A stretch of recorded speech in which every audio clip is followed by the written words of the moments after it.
साथियों नमस्कार।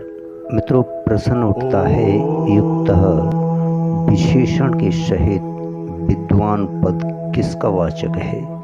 मित्रों, पूर्व श्लोक में वर्णित परमात्मा के स्वरूप में अटल स्थित आसक्त रहित तत्वज्ञानी का वाचक यहाँ युक्तः विशेषण सहित विद्वान पद है।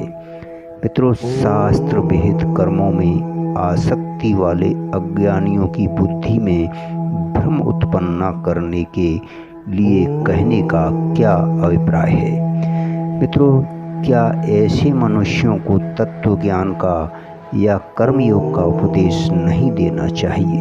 किसी की बुद्धि में संशय या दुविधा उत्पन्न कर देना ही बुद्धि में भ्रम उत्पन्न करना कहलाता है।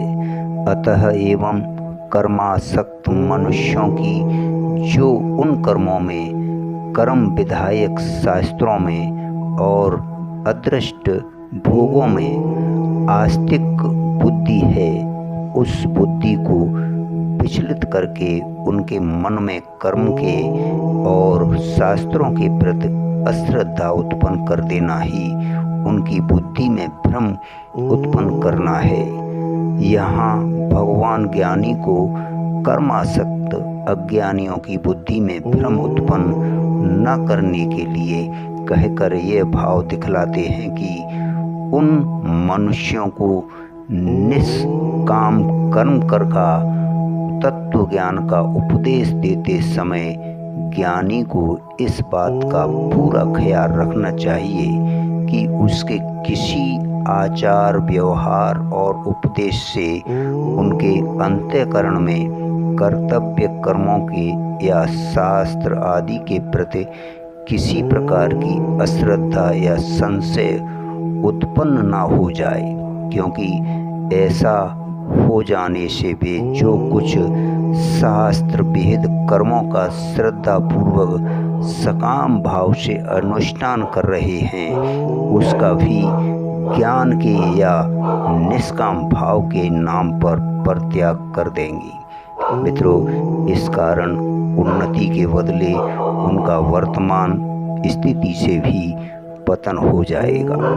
भगवान के कहने का यहाँ यह भाव नहीं है कि अज्ञानियों को तत्व ज्ञान का उपदेश नहीं देना चाहिए या निष्काम भाव का तत्व नहीं समझाना चाहिए।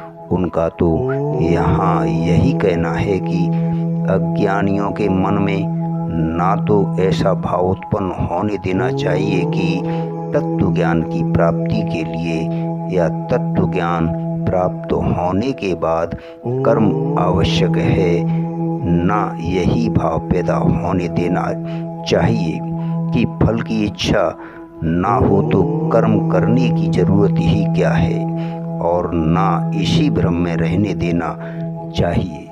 मित्रों, फल आसक्ति पूर्वक सकाम भाव से कर्म करके स्वर्ग प्राप्त कर देना ही बड़े से बड़ा पुरुषार्थ है।